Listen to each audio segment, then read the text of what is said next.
No, nothing, nothing. Wait, what's this? Squee!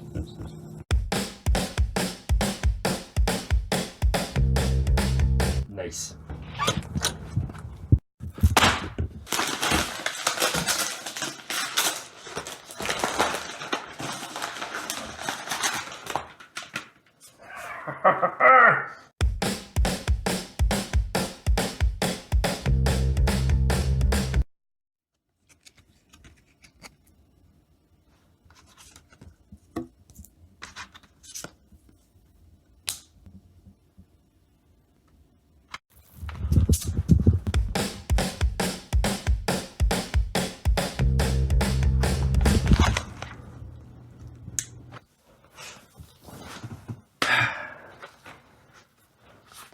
This has been long overdue, but it's time.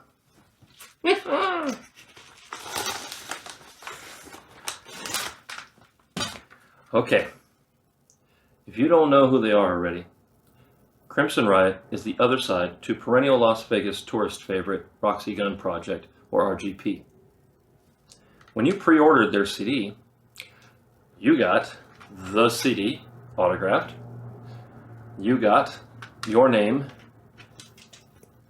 in the liner notes, you got a patch, you got trading cards of the band, very nice touch guys, with important stats on the back like favorite food and favorite movie and special talent. You also got the special gold trading card of Lola. Lola, who took them to many a show and unfortunately is no more. But that's okay. They have a new transport. I don't know if they've named it yet. But in the meantime, we've got a CD to review. This is Classy Punk for Trashy People by Crimson Riot.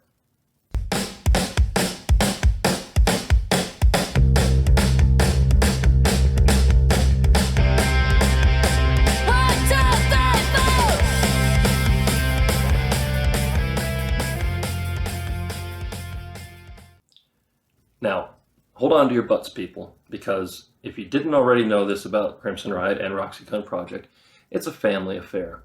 The only difference between the two is that Roxy Gunn Project has an extra guitars, but Crimson Riot, Roxy Gunn is the front person singing and playing guitar. Her dad, Ryan, is the drummer, and her husband, Chris, is the bassist. So I guess nepotism rocks. Just kidding, guys. Now that the housekeeping is done, let's talk about their CD, Classy Punk for Trashy People. I had the pleasure of interviewing Crimson Riot a while ago on this channel, link is there, and we discussed the upcoming album a little bit. The artwork is actually done mostly in the alleyway of Evil Pie, a great venue, and that's where they shot their video for their song Hurt. But we'll get to that. The band explained that RGP is their day job, doing covers for tourists and paying the bills. Their secret passion was always punk shows. In fact, Chris Reject, the bass player, was actually in a few punk bands when he was younger. We talk about that in the interview. But please finish watching this video first. The title is actually an appropriate one because this album gives a cross-section of a lot of different punk subgenres, but presented in a classy way for their fans. The production value is great, the lyrics are clear and strong, and every song is a story unto itself. So let's dive in, shall we? The first song is Hurt, a song which, according to the video, is all about Roxy's refusal to sell out her band for some sleazy record company. Roxy comes out swinging with evocative lyrics like, "You're not going to cut down my family tree," and "This little songbird's going to fly away." The performance part of the video for this was shot at Evil Pie. I was actually in the video, but unfortunately, due to my height, I was relegated to the back row of the audience, so you only see from here up. Alongside John Mills, their former guitarist for Roxy Gunn Project. It was a great experience, and I still count myself fortunate, and I understand completely about camera angles. Chris did an amazing job orchestrating the video shoot, and they did a good job of keeping everybody's energies up after we sang over and over and over and over. So I do not begrudge you cutting me out of everything but from here forward.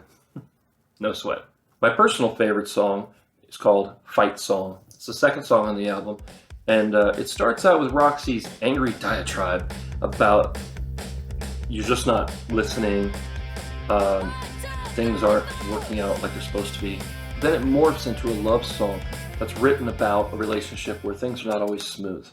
Number 3 is I'm Not Punk, the first song sung by Chris on the album. It's a short but funny story about how he's not punk enough for someone.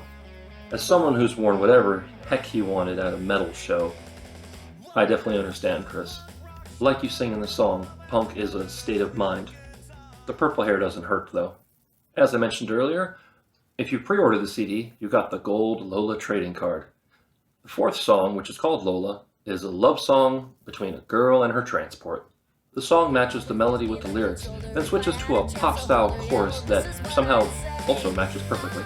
Switching gears, the band plays The Ballad of Dr. Chop, a little ska in a little ditty extolling the virtues of a plastic surgeon. It's very reminiscent of early No Doubt, but definitely with a style all their own. With Lost Souls, we get right back to straight-ahead rock. Power chord riffs drive the song, as Chris sings about late-night denizens that musicians seem to associate with. It kind of makes sense in Lost Wages, and we even get a chance to hear some of Chris's more melodic singing in the breakdown of the song, which is a nice change. Click to Make Me Happy is all about that need for validation that drives social media content. Attention seekers, like possibly myself, definitely should listen to the lyrics and take a good hard look at why they're creating content, such as I'm doing for Room 6. Thanks for the introspection, Roxy. When the band was in Room 6, they performed Down We Go, and even acoustically, it stuck with me and really resonated. Hearing the full version made it even better. The harmonies make sense, but somehow defy what your ear is expecting. The lyrics speak to me as well. Fighting demons I create is something that many of us have to deal with. For a song that seems to be about depression, it's still upbeat and a rocker. Song number 9 is for every one of us that's ever gotten out of a gig starving and just wanting one thing. Here's the bad news, Laura. The shake machine is down. It is pretty self-explanatory, but it's definitely funny and perfectly suited to the album and the band. The video for this was actually my first exposure to Crimson Riot, and it set the tone for everything that I would come to learn about them. I can't ever order a milkshake again without hearing that song in my head.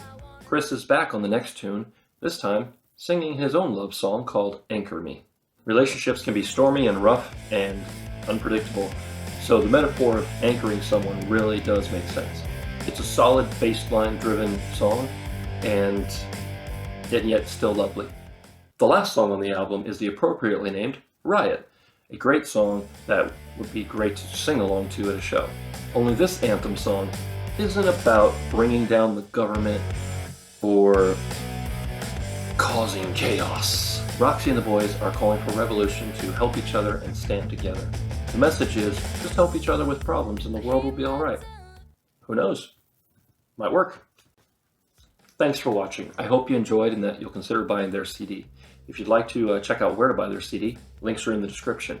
If you'd like to hear more of them on YouTube, click here. If you'd like to subscribe, please click here. And if you'd like to consider supporting the content you like, there's a link to my Patreon page in the description. Really appreciate you coming by. Remember to be amazing, and we'll see you next time on Room 6.